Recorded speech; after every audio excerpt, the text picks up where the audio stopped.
Hi, my name is Kevin Aussef, Senior Managing Director of Investment Properties for CBRE. We have the pleasure of being with Mr. Michael Ablon from Pegasus Ablon in Dallas. And Michael, thank you for being with us. My pleasure. Your booth today is pretty full. That's good stuff. So thank you for CBRE for hosting me. Our pleasure. Thank you. I read an article about you in one of the Dallas publications. They referred to you as the master chess player, as the Bobby Fischer of real estate in Dallas. That's dangerous, isn't it? Tell us about your revitalization project and what you were able to do. Great. I think the part about the design district that's fascinating is there was a fabric that was there, so we were redeveloping the fabric. And two of the larger trends that we really picked up on, the first was the transition from the consumer economy to the experience economy. And since that's very much a non-commodified, one-off type location, we really tried to capture that. And the way we really worked on that was to understand that as we move into the experience economy, culture is the driver. And when you really got into it, for instance, one place where the rubber hit the road were restaurants.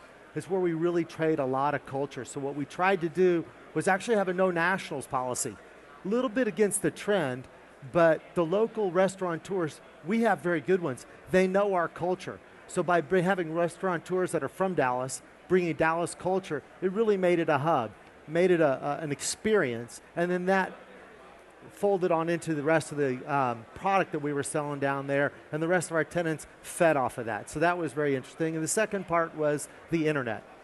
Now, I don't think the internet ever replaces conventional retail, but it sure adjusts everything, and in a lot of ways. One way it really adjusts it is in the pattern language of how we find what we want, who advocates it, push marketing versus advocating of peers.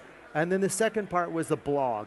As opposed to a website, we went to a blog, so we interacted about what was happening, about the branding, let people tell their own stories from down there, as opposed to us just saying, hey, buy this and look like this person.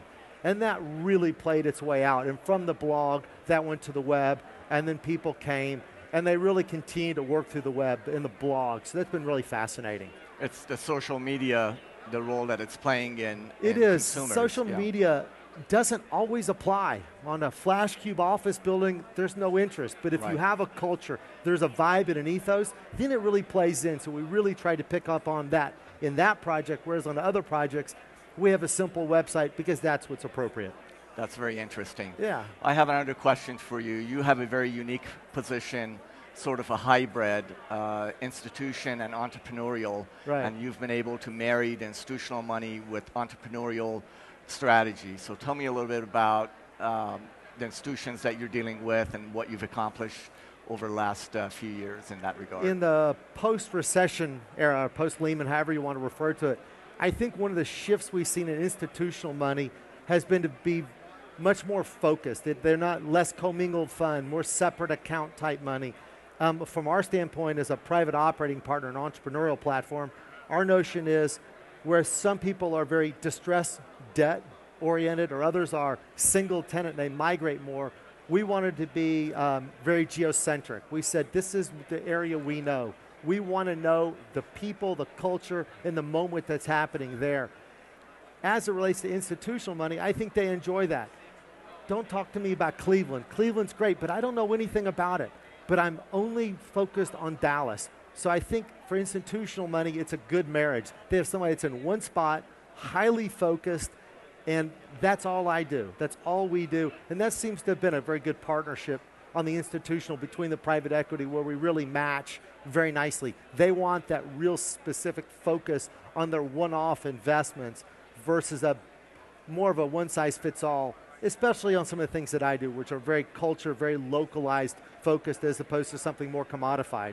Well, real estate is a local market at the end of the day. I hope it stays that way.